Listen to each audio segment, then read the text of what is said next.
자, 이제 정책 수혜주 한 번 더 짚어볼까 합니다. 대신증권 리서치센터 조선기계건설 애널리스트 이동헌 연구원 함께합니다. 어서 오십시오. 안녕하세요. 네.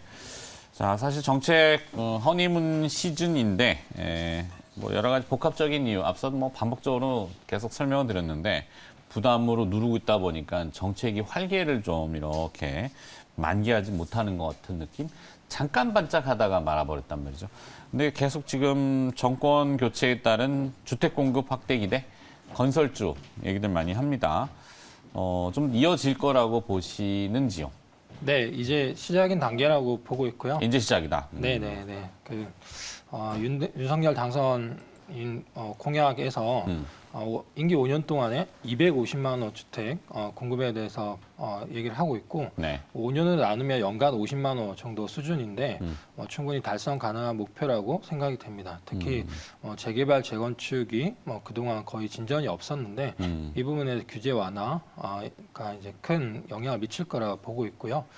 그동안에는 수요가 없는 건 아니었지만 각종 규제와 금리 상승 기조가 맞물리면서 수요가 실수요 입장에서는 생각지 못하게 이제 네. 거래가 절벽을 이룬 상황인데 이런 규제 완화 이슈랑 같이 맞물리면서 수요 공급이 증가하는 그런 모양을 볼 것으로 생각되고 관련해서 이제 건설주들이 수혜를 입을 것으로 예상이 됩니다. 네. 실수요를 조금 더 강조하겠죠. 그러면서 이제 생애 첫 주택 구입 뭐 이런 용어들 많이 나올 거고. 은행들이 조심스럽지만 마이너스 통장 한도를 다시 늘리고 있다. 이 보도가 나오고 있습니다. 뭐 금리가 상승기임에도 불구하고 가계부채 이슈들이 많았음에도 불구하고 다시 또 이제 그것을 세부적으로 핀셋 조정을 하는 이런 움직임이라서 부동산 경기에 대해서는 조심스러운 기대들을 또 하고 있는데 민간 주도로 물량 공급을 확대하겠다 이런 얘기들이 나오고 있잖아요. 그러면 보통 이제 대형 건설사들이 주목을 받을 텐데 최근에 주가가 움직인 거 보면은 중소형 건설사들이 먼저 움직였어요. 어떤 이유일까요?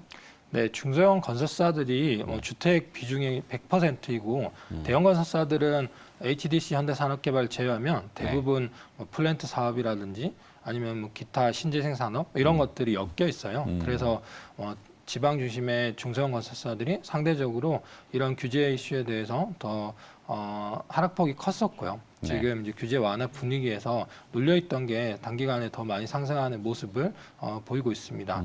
다만 더 길게 보면은 유가가 많이 올라가고 있고 신사업 같은 것들이 강조가 되고 있으면서 대형 건설사들의 수익성도 좋을 것으로 생각이 됩니다. 네. 자, 지금 또 건축용 자재, 건자재라고 보통 얘기하는데 이제 건자재 시장 역시 주택 공급 확대에 따른 수혜 이런 기대감이 지금 녹아들고 있거든요. 이건 또 어떻게 판단하시는지요? 네, 지금 이제 각종 정책들을 보면은 대부분 장기에 걸쳐서 정책이 반영되는 이슈들이고요. 단기적으로 할 수 있는 부분들은 LTV를 푸는 이런 대출을 조금 더 완화해주는 이런 분위기가 될 수 있는데 그동안에 이 규제 때문에 거래가 절벽을 이루면서 리모델링 같은 수요들이 실내를 이렇게 리모델링하는 그런 수요들이 좀 줄어들었습니다. 이런 부분들이 이 대출 규제가 좀 완화된다고 하면은 주택 매매 수요들이 증가를 하면서 이런 자재들, 건자재들 입장에서는 단기 수요를 증가시킬 수 있고요. 중장기 관점에서 계속 부동산 주택 공급이 활성화된다고 하면 이것도 이제 건자재 입장에서는 수요 증가를 기대해 볼 수 있는 요인이고 관련해서 이제 주가가 오르고 있다 이렇게 보입니다. 네. 우리가 상식으로 봤을 때 원재료 값이 올라가면은 판매가가 올라가잖아요. 네. 부동산도 똑같지 않나요? 주택을 지어야 되는데 모든 가격이 다 올랐어요. 시멘트 가격도 하다못해 올랐을 거고 지금 건축용 자재, 페인트부터 해서 가격이 다 뛸 텐데 그러면은 아파트의 가격을 싸게 공급한다. 이거는 사실 맞지는 않을 것 같아서 부동산 가격이 떨어진다? 이게 맞나요? 그거는 상황에 따라 좀 다른데 지금은 이제 원가가 반영돼서 그 가격이 이제 올라갈 수 있는 거긴 하지만 뭐 주택 가격이라는 게 재고 주택 가격을 봤을 때 원가의 연동이 그렇게 크진 않아요.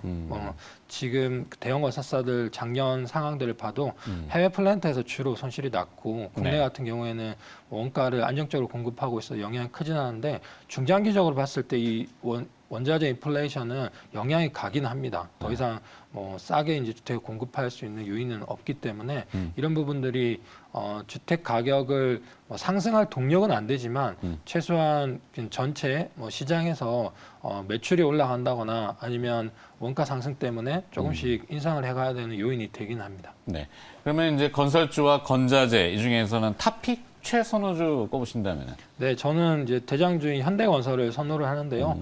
현대건설이 주택뿐만 아니라 지금 원전도 많이 각광을 받고 있는데 원전에서도 국내에서 과거 지은 30개 원전 중에 60%를 직접 지은 이력이 있고요. 해외 원전 수출 같은 것도 기대해 볼 수 있고 SMR 소형 원전도 기대할 수 있고 해상풍력 같은 산업도 잘 하고 있습니다. 그래서 전체적으로 아울러서 봤을 때 국내 주택 재개발 재건축에 대한 수혜들 그리고 뭐 다른 다양한 산업들에 대한 성장성들을 기대하면 대장주인 현대건설을 선호하는 입장입니다. 네. 자, 방산주 한번 관심들이 좀 많은데요. 어떨까요? 방산주의 경우는 지금 그 국제 정세가 조금 첨예한 대립각들이 나오고 있기 때문에 각국마다 이제 방산에 대한 예산들을 많이 쓰잖아요. 우리나라도 해당이 되겠죠. 네, 맞습니다. 예산 계속 증가할 것으로 보이고요. 특히 이제 정권 교체에 따라서 대북 관계가 정체의 길을 계속 보일 것으로 생각합니다. 그리고 우크라이나랑 이란 사태를 거치면서 북한은 핵 집착이 더 심해질 것으로 예상이 되고요. 이런 부분들을 봤을 때 방산이 여전히 관심을 가져야 됩니다. 다만 우크라이나 사태가 계속 생각하지 못했던 방향으로 확전이 되는 양상인데 이 부분들이 한쪽이 약간 물러나는 포즈를 취한다고 하면 단기 상승에 따른 일부 되돌림이 있을 수 있고 중장기 관점에서는 방산을 계속 선호하고 있습니다. 네. 아무래도 그 방산 쪽의 예산 증액이 좀 더 명확해질 것 같다는 생각인데 뭐 그렇게 되면 어떤 플로우로 어떤 기업들한테 수혜가 되는지 그 로직 구조들 이건 한번 설명해 주면 좀 도움이 될 것 같은데. 네, 통상 그 방산은 무기 소요를 받아가지고 향후 5년에 대한 국방 중기 계획을 세우게 되고요. 예산은 이제 매년 설정을 해서 집행을 하게 되는데 중장기에 국산화 수요들이 늘어날 수 있고요. 네. 무기 소요에서는 지금 이제 과거의 용어들을 다시 끄집어내고 있는데 이런 뭐 방어 체계라든지 뭐 보급 응징이라든지 이런 정밀 타격 같은 분야들에 대해서 계속 무기 소요가 이제 확대가 될 가능성이 있습니다. 관련된 대형주가 LIG 넥스원, 하나 에어로스페이스, 한국항공우주, 하나시스템 같은 업체들이 있습니다. 네. 그 중에서 혹시 이렇게 좀 정리해서 본다면은? 네, LIG 넥스원이 방산이 100%고요. 네. 방어 체계, 미사일 체계 같은 걸 하고 있기 때문에 우크라이나 이슈나 뭐 정권 교체나 관련해서 주가가 이제 제일 크게 움직이는 경향성이 있습니다. 하나 에어로스페이스는 자회사 하나 디펜스가 지상 무기 체계들을 하고 있고요. 한국항공우주는 전투기나 훈련기 같은 것들을 하고 있습니다. 네.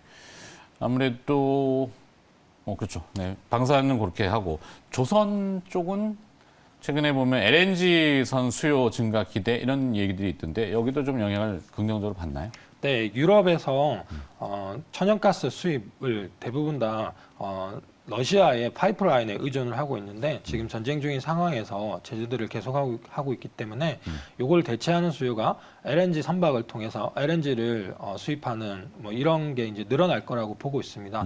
따라서 이런 부분의 기대 때문에 조선주들이 주가가 좋은 상황이고요.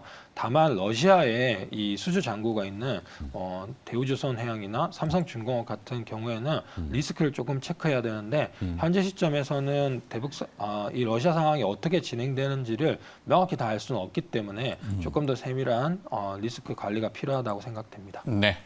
자, 여기까지 듣도록 하겠습니다. 오늘은 정책 관련된 이슈로 조선, 기계, 건설 이렇게까지 아우러서 한번 다 살펴봤고요. 방산 쪽도 들여다봤습니다. 대신증권 리서치센터 조선기계건설 애널리스트 이동헌 연구원이었습니다. 고맙습니다. 감사합니다.